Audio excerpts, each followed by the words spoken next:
Hi guys, good morning. So today we're going to take a look at the Chameleon markers, the Chameleon marker tops, and then some popular marker options, and we're going to see if they are cross-compatible. I've got over here in my hand that you cannot see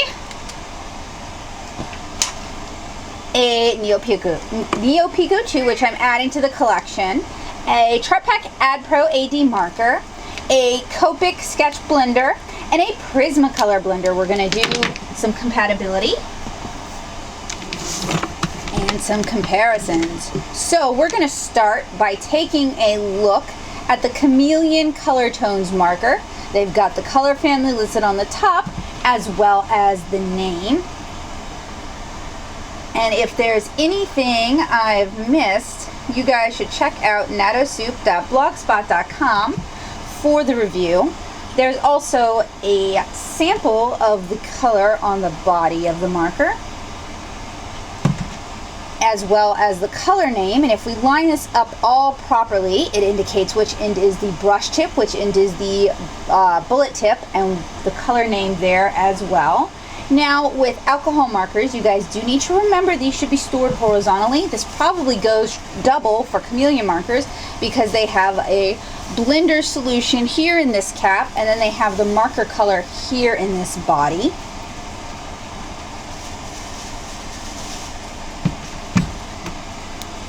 So, uncapped, the marker is actually pretty short. So this is the actual marker itself. This is the blender cap. This is the special cap they have in there to help prevent the blender solution from drying out. And then, I'll recap this.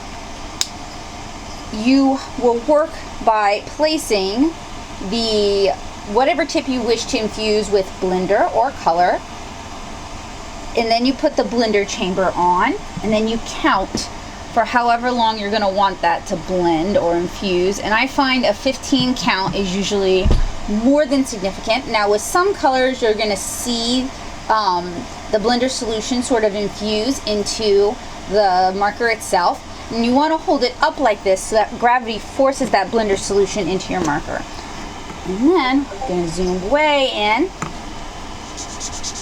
It starts out blender solution, then marker color. And I've reviewed these briefly on my blog in the past, and I'm doing a full color tone swatch for the color tones that I own in another video, so you guys can check that out as well. Now here is one of the Chameleon color tops, and I will uncap this and place it next to this. You can see that the difference is that, so this is the blender solution, that is the color top. The color top is marked as a color top, but it also has a band to indicate the color.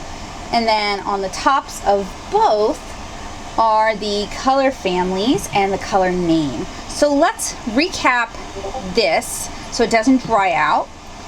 And let's infuse G2 with GR2 with GR4. Turn that off. And we can do it for a 15 count, but that's going to take more time than I'm willing to put in. So I'm just going to let it infuse for a little bit. Unfortunately, because they're dark, both dark green colors, you're not going to see the color transition, but I can do an example with a lighter one.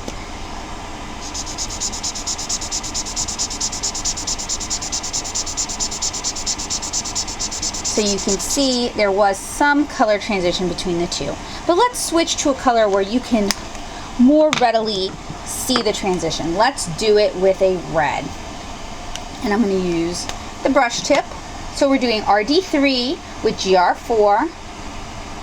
See if we can get some color transition. You guys won't be able to see it, but my dear blog readers will if I can maneuver my camera and this marker.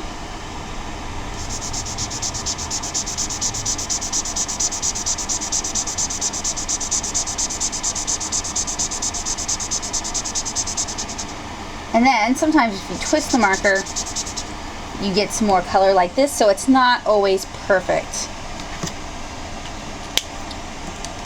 So that's the color top. Now let's try a few different blenders. I don't actually yet own the Chameleon blender for this because I have so many other blenders. But in my Scrawler Box video, I found that I may need to invest in one after all. So we've got 3 swatches of red. That would be RD3. Now we're going to start with the Spectrum AD marker, and this is a xylene based marker, very strong smelling. We're going to put a nice big swatch there, getting a little bit of movement, not a whole lot. Now we have Prismacolor. They actually use a different solution than most alcohol markers. I'm going to put a nice big swatch there, getting some movement as well. We've got Copic, which I think is what most of you guys who are watching this may have in your studio. You might have Blick instead. And then we're going to use 99% Isopropyl Alcohol. I'm just going to dab that on there. And that gives us the most movement. However, it seems like the Chameleon Color tops are reactive to all 3.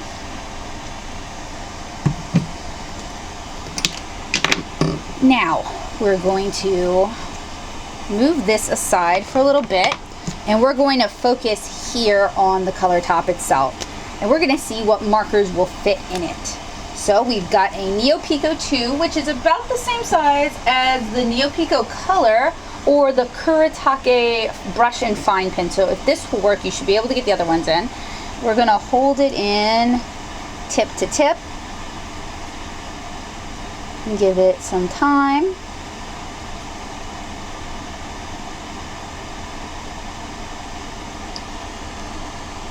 Oof, that is a dead NeoPico anyway. So I will try to revitalize that in another video. But what I'm going to actually do is I'm going to grab a different NeoPico that I know has some life in it still. Or I can also grab, here we go.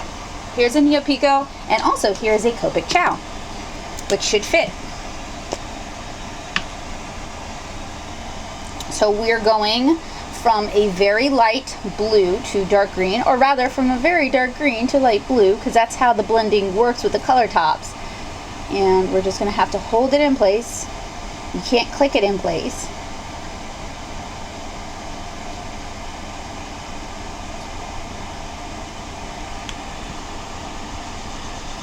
So it will pick up some color, but this would be the same as blending tip to tip with another marker. And of course then we have all the schmutz in our marker that we need to clean out before we can put that away. So you're going to want a scrap of paper, and you would think in a studio as messy as mine I always have a scrap of paper, but the answer is I don't. So I'll just clean it off screen, but like some scrap cartridge paper, some scrap printer paper. You just want to clean the tip of your marker before you put it away. So NeoPico will indeed work.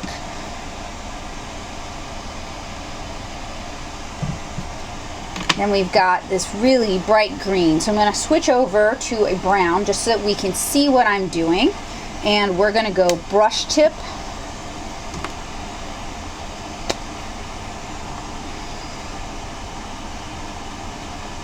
Then you gotta hold it in place, and you gotta try to hold it onto the top of it. So it's actually fairly finicky to do it like this. May not be worth your time.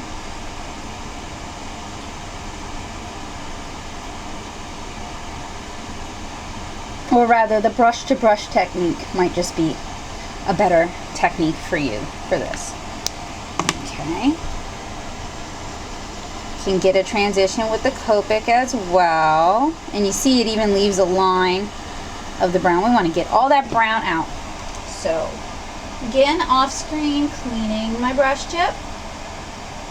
You don't ever really want to leave nasty surprises for yourself later on. That's never any fun. So the Copic Ciao will work. Now, next stop, we have a Copic Sketch. And rather than demonstrate these, I'm just going to see if they fit anymore, because I mean the principle is pretty basic for markers. Okay, so your Copic will indeed fit in there. In fact, let's make a pile of the markers that will work. Put that up there. Now we have a Sharpie brush. Now these are technically alcohol-based markers, but they're not archival, they're not light fast, they're not artist markers. But I know a lot of hand letterers enjoy these markers, so I figured that these would be worth pulling out. And I have a demonstration, I believe, of these markers on the channel. And it looks like this will fit as well. I don't want to, nope, it won't. Look, you can get really close, but it will not fit. So this is a no. No, no, no, no. Now we've got a Stylefile marker. Thank you so much to Kabocha for sending me these. And this looks like it will, yep, it'll fit. So Stylefile is a yes. We've got a Prismacolor marker. These are pretty common. This is a yes as well. Because I touched the tips, let me clean that tip off.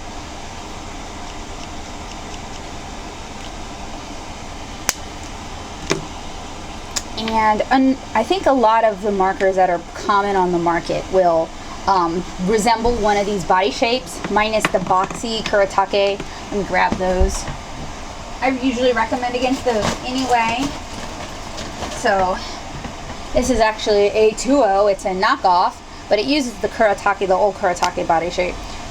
And it has a chisel nib and a bullet nib. Actually, this is the same body that the Spectrum Noirs use as well, so if you have Spectrum Noirs, this should be something of interest for you if you want to use your Chameleons, and it looks like it will fit.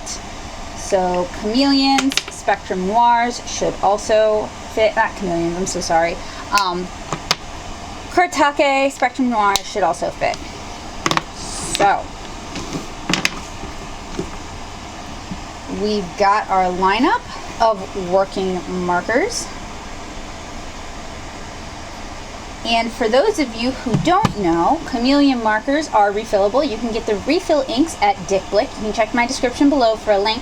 You can also replace all of the nibs. So you can replace this nib with tweezers, and you can get the tweezers online, or if you order the 30-pack of additional colors that includes the tweezers, the little bullet nib has a replacement nib. There are fiber, quote-unquote, Japanese nib, which I find gets beaten up really quick. It's just not as resilient. In fact, I should do that comparison for you guys before we sign out, since that is something I care about. I'm sure you guys care about too. So we've got a Chameleon. We've got a Copic, which is what a lot of people own. We've got a Copic Ciao, which a lot of people own, especially since they're much more affordable than your standard Copic Sketch, and very similar, in fact. We've got a Neopico 2.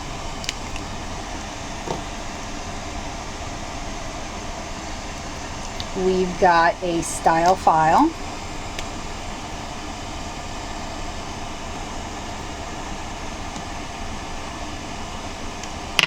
Then we've got a Prismacolor, and this is the brush tip Prismacolor because that's my preference.